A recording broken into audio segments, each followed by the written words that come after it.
Mister Kote बोले? Yes sir. Please आइए। हाँ। ये लीजिए। कैसा लग रहा है? हेवन। Thank you.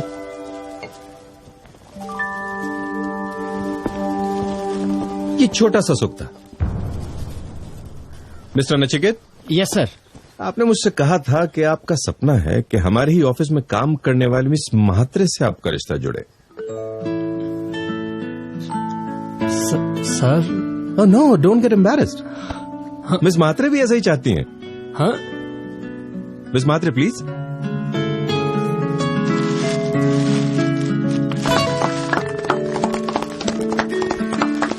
देखिए इनकी आंखों में प्यार देखिए, खुशी देखिए। मिस्टर श्रीनिवासन। Yes sir. मेरा घर का सपना पूरा होने जा रहा है। अब आप छोटी सी चौल में नहीं रहेंगे। मेरी ऑफिस की नई ब्रांच में आप मैनेजर होंगे। आपकी सैलरी 85,000 रुपीज से बढ़ाकर 1,15,000 की जाती है और आपकी 10 साल की सेवा को ध्यान में रखते हुए आपको इंटरेस्ट फ्री लोन दिया जा रहा है 15 लाख रुपए का। Thank you sir. Thank you. No no no, don't thank me, you fully deserve it. Please sit. हाँ तो mister Subodh Mehta, now prove it to me that I am wrong. ये सब लोग जो इस समय अनुभव कर रहे हैं सुख का, वो सुख नहीं, ये भ्रम है। Prove it. और मैं कहीं सुनी नहीं, खुद के अनुभव की बात कर रहा हूं। और सिर्फ मेरी या इन लोगों की नहीं, इस दुनिया के मैक्सिमम लोगों की बात कर रहा हूं। इस सुख को कैसे झुठला सकते हैं आप?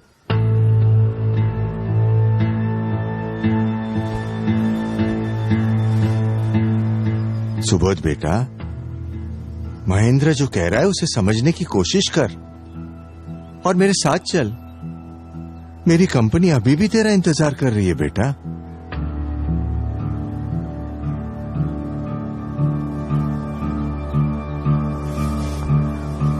फर्स्ट ऑफ ऑल, मेरे पापा को यहां लाने के लिए तुम्हें थैंक्स बोलना चाहूंगा महेंद्र। You welcome. यहां हो सकता है पापा मेरे मन की बात सुने और उसे समझने की कोशिश करें।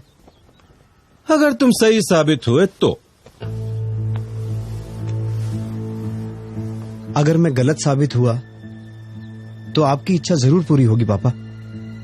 मैं आपकी कंपनी ज्वाइन कर लूंगा। पर कहीं मेरी बात अगर सही साबित हुई तो महेंद्र, तुम भी अपनी जिद छोड़कर अपने पापा की इच्छा पूरी करना। कौन सी इच्छा? वो मैं तुम्हें बाद में बताऊंगा। मेरा सपना साकार हो रहा है।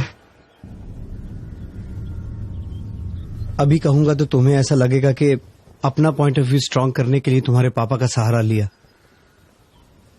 और मैं ये चाहता हूं कि आप मेरी बात से तभी सहमत हो जब आपको मेरी बात सही लगे। हालांकि मुझे पता है कि ये काम मुश्किल है, पॉपुलर बिलीफ से एकदम ही विपरीत है, और मेरी बात सही लगे तो भी शायद अच्छी ना लगे, ऐसे भी चांसेस हैं। लेकिन कोई बात अगर सच्ची हो तो उसमें इतनी ताकत अपने आप आ जाती है कि वो सबके दिलो दिमाग पर असर छोड़ जाती है। और मैं सुख की ऐसी ही ठोस सच्चाई से अपनी बात शुरू करना चाहूंगा। सुख एक ऐसी वंडरफुल और मजेदार फीलिंग है कि हम उससे कभी अलग होना नहीं चाहते। सुख की चाह हमेशा हमारे दिलो दिमाग पर छाई रहती है।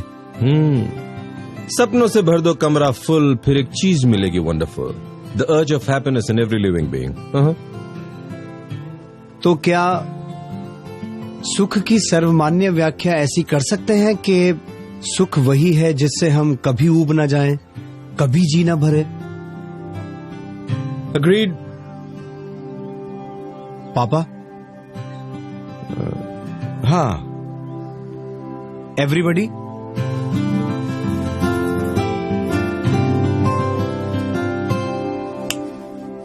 सॉरी सर, सॉरी, वो बस बिगड़ गई, फिर मैं चल कर आया और धूप इतनी तेज थी कि। एक मिनट भाई, आप जरा यहाँ आएंगे?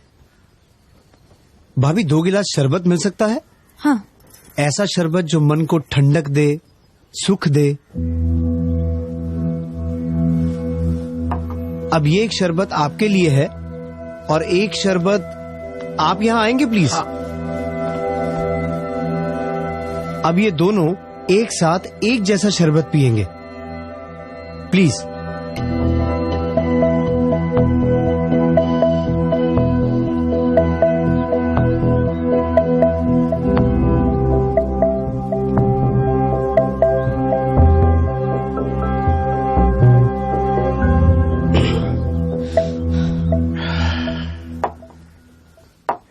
अब इन दोनों में से किसको ज्यादा सुख मिला? ऑफ कोर्स प्यून को ही ज्यादा सुख का एहसास होगा क्योंकि वो धूप से आया है। गौर करना, चीज वस्तु एक जैसी ही है, क्वालिटी भी एक ही है, फिर भी सुख की मात्रा में फर्क है। बता सकते हैं क्यों? सिंपल है, मैं यहाँ छाव में बैठा था इसलिए मुझे शरबत की प्यास कम थी और ये धूप से आए तो। Sorry to interrupt. प्यास का अनुभव सुख है या दुख? ऑफ कोर्स लुक, प्यास किसे अच्छी लगती है?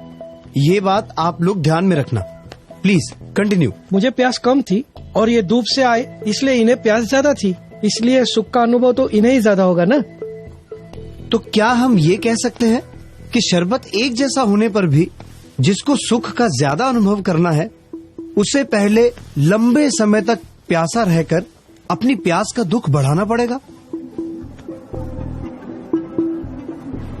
नहीं नहीं, तुम तो नेगेटिव पॉइंट ऑफ व्यू से इस बात को देख रहे हो। इसमें नेगेटिव या पॉजिटिव पॉइंट ऑफ व्यू की बात ही नहीं है कैनल, मैं तो यूनिवर्सल लॉज की ही बात कर रहा हूं। बताओ मैं सही हूं? करेक्ट। तो अब इस सुख की बुनियाद क्या है, शरबत या प्यास का दुख? उसकी प्यास का दुख। अरे भाई कम या ज्यादा, लेकिन शरबत से सुख का अनुभव तो हुआ ना। मतलब तुम्हारे हिसाब से शरबत हमेशा सुख ही देगा, दुख नहीं, राइट? ठीक है, भाभी सर के लिए एक शरबत और लाना प्लीज। नहीं नहीं, अब प्यास नहीं है। अरे प्यास का दुख खत्म होते ही इनका मुंह तो बिगड़ गया। पर मुंह बिगड़े तो बिगड़े, हम तो इन्हें सुख देना चाहते हैं, इसलिए हम तो इन्हें थोड़ा और शरबत पिलाएंगे प्लीज। सुबोध रहने दे, उसे तकलीफ हो रही है। मगर शरबत तो okay okay, I am convinced. मतलब जितना प्यास का दुख उतना ही सुख, उसके बाद तो उल्टा उसी से दुख। इनका बिगड़ा हुआ मुंह हम सबने देखा, राइट महेंद्र? ठीक है, आप लोग जाइए, थैंक यू। अब आप मिस्टर जिनका चौल से फ्लैट में शिफ्ट होने का सपना है, यहां और कोई है जो झोपड़े में रहता है? हाँ, मैं।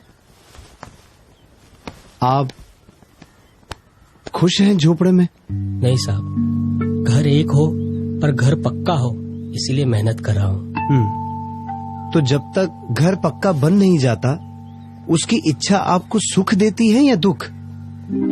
दुख। बैठिए। अब बताओ महेंद्र, इच्छा में सुख है या दुख? ओके। अब और कोई जो फ्लैट में रहता हो लेकिन बंगलों में जाना चाहता हो? Sir, me and I am also working very hard for it. तो अब बताओ किसको ज्यादा सुख मिलेगा? तीनों को अलग अलग घर चाहिए, तीनों उसके लिए पूरी मेहनत भी कर रहे हैं। एंड जस्ट इमेजिन कि उनको अपना मनचाहा घर मिल जाता है, तो घर में पहला कदम रखते ही सबसे ज्यादा सुख किसको मिलेगा? भाभी?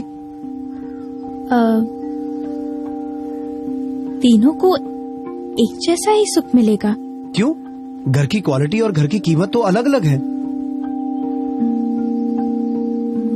हाँ, फिर भी तीनों की चाह तो एक जैसी है ना, तो सुख भी एक जैसा ही मिलेगा।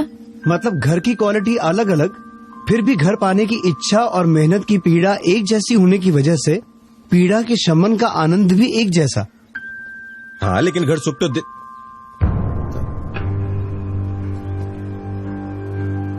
नहीं। Go on, you right.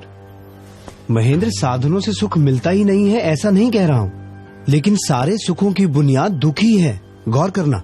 Now mister Ashique, sorry, आपकी पर्सनल लाइफ में मुझे दखल नहीं देना चाहिए, पर क्या ये प्यार वाला अनुभव आपको पहली बार हुआ है? हिचकिचाइए मत। देखिए, रिलेशन में जितनी ऑनेस्टी होगी वो उतना मजबूत बनेगा। बोलिए। जी, इससे पहले मेरा एक अफेयर था। तो क्या उस वक्त भी आपको ऐसी ही फीलिंग हुई थी? हाँ।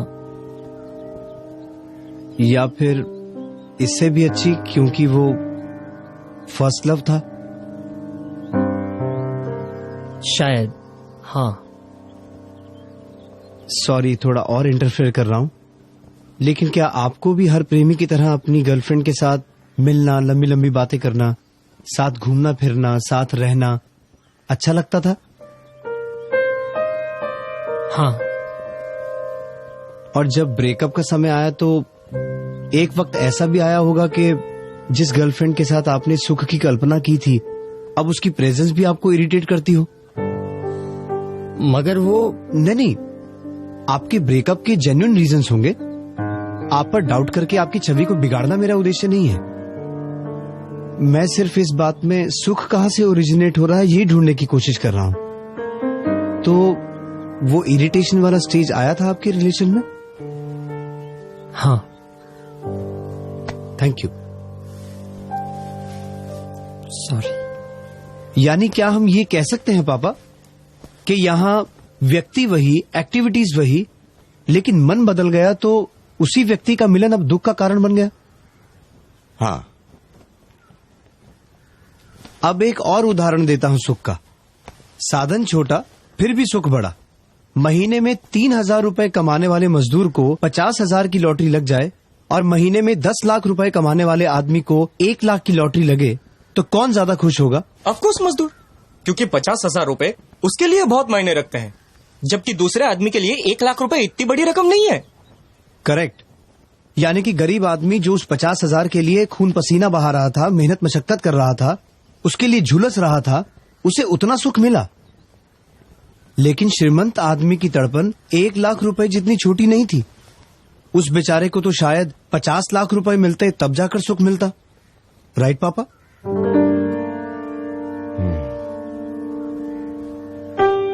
मतलब पेन रिलीफ का प्रोसेस ही सुख बन के रह गया है। जिस चीज का पेन होगा उसको रिलीव करने में ही उसको सुख मिलेगा। So every means of enjoyment is actually a pain killer remedy, फिर वो चाहे व्यक्ति हो या वस्तु हो। ऐसा करके भी अगर सुख मिलता है तो फिर प्रॉब्लम क्या है?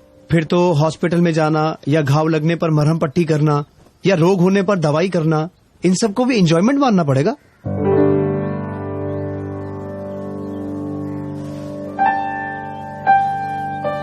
अब एक उदाहरण और देना चाहता हूं जहां व्यक्ति एक है, चीज एक है, पर सुख अलग अलग है। वो सर कहां है जिन्हें रसगुल्ले में हेवन दिखा? Yes sir. लीजिए। हाँ।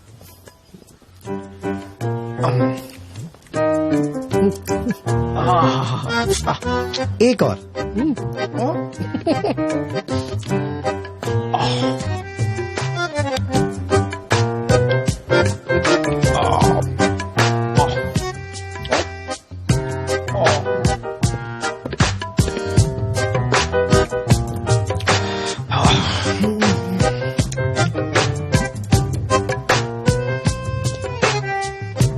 एक और लीजिए। नहीं बस। प्लीज। एक और। नहीं साहब, उल्टी हो जाएगी। श्योर? नहीं चाहिए? नहीं सर। ठीक है, थैंक यू। आप बैठिए। मतलब जैसे जैसे तृष्णा का दुख घटता गया, सुख भी घटता गया, और जैसे ही तृष्णा का दुख गायब, सुख भी गायब, उल्टा दुखदायक बन गया। इससे प्रूव होता है कि सारे भौतिक सुख वस्तु आधारित या व्यक्ति आधारित नहीं, बल्कि दुख आधारित होते हैं। अगर भौतिक सुखों को पाना है तो पहले दुखों को जमा करना पड़ता है, प्यास और तृष्णाओं में झुलसना पड़ता है, तब कहीं जाकर उस दुख को हल्का करने का प्रोसेस एंजॉयमेंट बन पाएगा। अब बताइए, ऐसे भ्रामक सुखों के पीछे दौड़ते दौड़ते क्यों अपना सारा जीवन यूं ही गवा देना? नहीं, यूं ही कैसे? जो लोग सक्सेसफुल होते हैं, मेहनत, बुद्धि और लगन से सक्सेस हासिल करते हैं, उनके जीवन को यूं ही गवा देना कैसे कह सकते हैं? ठीक है, एक नजर ऐसे सक्सेसफुल लोगों की जिंदगी पर भी डाल लेते हैं। होता यह है कि बचपन में खिलौनों में सुख दिखता है, थोड़ी समझ आते ही दुनिया को नए नजरिए से देखने लगते हैं।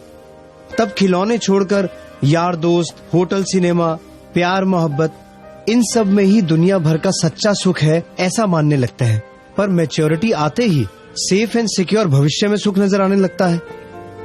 फिर डिग्री, नौकरी, बिजनेस, बीवी बच्चे, परिवार, ये सब जमाने में ही सही सुख लगता है। ये सब मिलता है तो अगली स्टेज में best in business and best in society बनने की कोशिश रहती है। और जैसे तैसे मेहनत, मशक्कत, टेंशन, रिजेक्शन, एडजस्टमेंट, ये सब करते करते सब पा भी लें तो तब तक उम्र निकल जाती है, शरीर लड़खड़ाने लगता है। तब परिवार से सच्चा सुख मिलेगा ये सोचते हैं, पर तब तक तो उनकी अपनी सुख पाने की यात्रा शुरू हो चुकी होती है। उसमें चाहते हुए भी वो आपको कितना समय दे पाएंगे?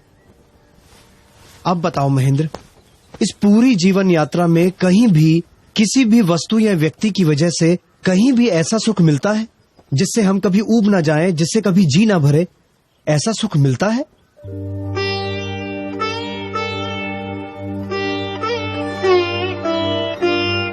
मिलता है तो जिंदगी के हर मोड़ पर सुख के मायने क्यों बदल जाते हैं? क्यों उम्र बढ़ते ही इच्छाएं बढ़ती जाती हैं? प्रॉब्लम यह है कि हम सुख की भ्रमणा से प्रेरित होकर दौड़ते ही रहते हैं और अंत में अनंत इच्छाओं से पैदा हुए दुख के ढेर पर सुख का इंतजार करते बैठे रहते हैं। और महेंद्र, ये भी कही सुनी नहीं बल्कि अनुभव की बात कर रहा हूँ। वो भी सिर्फ मेरी तुम्हारी नहीं बल्कि दुनिया के मैक्सिमम जीवों की बात कर रहा हूँ। आप ही बताइए पापा, इसमें कहाँ है सुख? आपकी कंपनी में मिलेगा मुझे सच्चा सुख? और ये सब सुनकर क्या आप लोगों को भी ऐसा लगता है कि इस भौतिक विश्व में किसी ने भी इंद्रियों के भोगों के साधनों से कभी ऊब न जाए ऐसा सुख पाया है? नहीं पाया है। ये पॉसिबल ही नहीं है, क्योंकि सारे भौतिक सुख दुख से इतने गहरे जुड़े हैं कि जैसे ही दुख गायब होता है सुख ऑटोमेटिकली दुख में कन्वर्ट हो जाता है। फिर कहाँ रहता है सुख? क्योंकि सुख की व्याख्या तो हम पहले ही तय कर चुके हैं कि जिससे कभी ऊब ना जाए वही सुख है।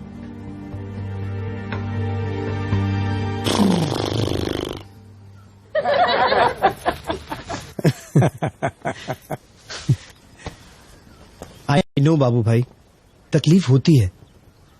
अच्छा नहीं लगता जब कोई आपके जीवन भर के बिलीफ को तोड़ दे, झुठला दे। पर सच को नजरअंदाज करोगे तो बेवकूफी होगी। I know it is difficult.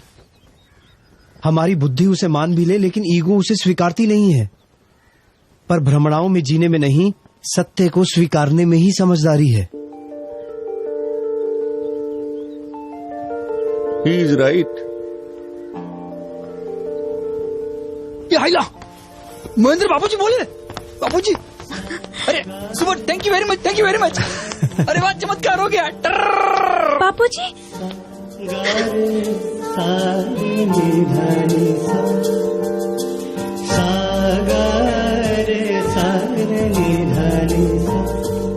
मान जाओ बेटा, वरना मेरी जैसी हालत होगी। ये देखो भाई, आपका नाम भूल गया हूँ, आपकी बातें याद है। हमारे बीच हुई बहस की एक एक बात याद है। सक्सेस के नशे में जिस सत्य को नकारा था, बुढ़ापे और बीमारी में वही सच अनुभव बनकर मेरे सामने आया। उस वक्त खुले हृदय से इस बात को स्वीकार लेता तो आज शायद ये नौबत ही नहीं आती। खैर, मैं चाहता हूं कि जो गलती मैंने की वो मेरे बच्चे ना करें और अपने जीवन को पशु समान बनाकर ना गंवाएं। क्या आप मेरा इतना काम कर सकते हैं? मेरे बच्चों को वही बात समझा सकते हैं जो आपने मुझे समझाई थी? प्लीज। कुछ साल पहले इंसिडेंटली हमारी मुलाकात हुई थी। तब आपके पापा ने भी मेरी बात मानने से इनकार कर दिया था। ईगो। पर जैसे जैसे वक्त बीतता गया मुझे लगने लगा कि मैं दुखों के ढेर पर बैठकर सुख का इंतजार कर रहा हूं मैं। और वो ये नहीं चाहते थे कि आप सबकी दशा भी ऐसी ही हो, इसलिए उन्होंने मुझे यहां बुलाया। अगर ये सच है तो भी कितना रूखा सच है।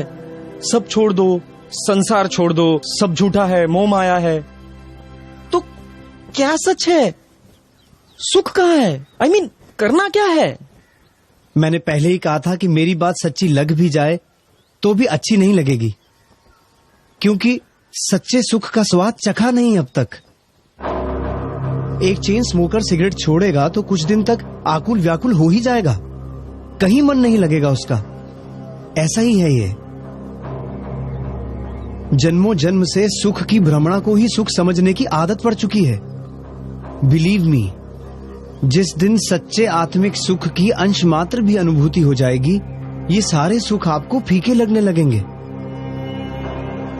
असल में ये बात रूखी नहीं है, आप जिसे सुख समझते हैं वो रूखा है, इनफैक्ट डेंजरस है। कितने संघर्षों के बाद क्षण भर का सुख और सहनी पड़ती है युगों की यातना। बार बार लगातार जीवन और मृत्यु की पीड़ा, कीड़े मकोड़े घास फूस बनकर पैरों तले रौंदे कुचले जाएंगे। पेड़ पौधे बनकर सर्दी बारिश धूप सहते हुए सालों तक एक ही जगह जबरदस्ती खड़े रहना पड़ेगा। कुत्ते बिल्लियों वन्य प्राणियों की तरह हर पल अपने सर्वाइवल के लिए संघर्ष करना पड़ेगा। असह्य दुखों से भरे नरक का मुंह भी देखना पड़ेगा। सारी की सारी योनियों में बार बार लगातार जीवन और मृत्यु की पीड़ा हो, क्या ऐसा सुख डेंजरस नहीं है? अरे वास्तव में तो यहां दुखों को छोड़ने की बात है, सब कुछ छोड़ने की नहीं। ईर्ष्या को छोड़ना है, मैत्री को पाना है। क्रोध छोड़ना है, क्षमा को पाना है। भय चिंता छोड़कर स्वस्थता और निर्भीकता को पाना है, क्योंकि सचमुच में तो यही सब अंदर के दुख हैं। लेकिन इन सब सुनहरी बातों से अंत में क्या पाना है? आनंदमय जीवन को ही पाना है। धर्म शास्त्रों के सहारे जीवन दिशा को ढूंढें तो आत्मा के गुणों का ऐश्वर्य, परम तृप्ति और निर्दोष आनंद की ओर यात्रा शुरू हो जाएगी। कैसा हो अगर सुख किसी वस्तु या व्यक्ति पर आधारित ना हो, अपना हो, अपने अंतर से उभरता हो। कैसा हो अगर सुख किसी काम, क्रोध, अहंकार और अपेक्षाओं की भ्रमणाओं के आधार पर ना हो। सच्चा हो, सहज हो, बिना किसी प्रयत्न के हो। कैसा हो कि सच्चा सुख क्षणिक ना होकर सतत हो, निरंतर हो। ऐसा सुख मिले जिससे कभी ऊब ना जाओ। रसगुल्ला हो या राज संपत्ति, आदमी उससे ऊब ही जाता है, फिर आगे किसी और चीज में सुख ढूंढने की कोशिश करता है। लेकिन हमारी आत्मा में ऐसा सुख हो जिससे कभी जी न भरे, जहां कोई शंका कुशंका द्विधा नहीं, पर कंप्लीट क्लैरिटी है। जहां कोई डर भय चिंता नहीं, बल्कि आत्मा की निर्भय स्थिति है। और क्या कहूं ऐसे सुख के बारे में जिससे आपको ये सुख रूखा न लगे। ऐसा सुख सचमुच में होता है? I mean, हम इसे पा सकते हैं? हाँ, 100% होता है। आपको क्या लगता है, शास्त्रों की अनेक शाखाओं के पारगामी हमारे ऋषि मुनि सालों तक तपस्या क्यों करते थे? अपने शरीर को पीड़ा देकर भी जंगलों में, पर्वतों की गुफाओं में ध्यान मग्न क्यों रहते थे? पागल थोड़ी थे कि घर बार संसार छोड़कर यूं ही चले गए। वो तपस्या कर रहे थे संपूर्ण सुख पाने के लिए, मोक्ष का सुख पाने के लिए। और इन सुखों को प्राप्त करने से आपको भी कोई नहीं रोक सकता। जरूरत है साधना की, क्योंकि अभी अगर पुरुषार्थ नहीं करोगे तो उम्र के आखिरी पड़ाव में कीमती मनुष्य भव यूं ही व्यर्थ गवा देने की निराशा का सामना करना पड़ेगा। और मनुष्य भव के अलावा बाकी किसी भव में ज्ञान पाने की संभावना रेयर या नहीवत है।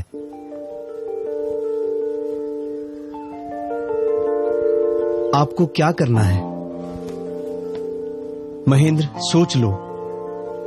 मोक्ष नाम की वंडरफुल चीज चाहिए या इसी दुख आधारित सुख की भ्रमणा में ही जीते रहना है?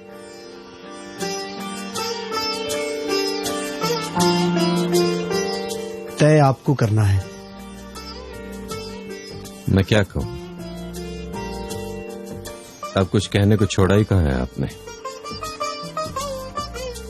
ऑब्वियसली सॉरी बोलना तो बनता ही है। सो आई एम सॉरी।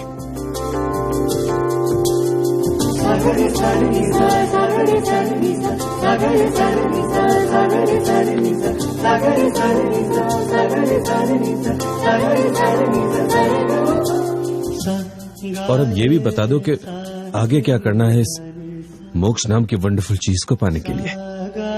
मोक्ष शिखर तक पहुंचने के लिए ज्ञान के ऐसे कितने स्तर पार करने होंगे, उन्हें पार करने की तरकीब क्या है, और एक एक स्तर पार करने से क्रमशः कैसे आत्मा का दुख घटता जाएगा और सुख बढ़ता जाएगा, ये सब देखना समझना हो तो पधारिए सत्य शोधक दृष्टि से पूर्ण ज्ञान की यात्रा में।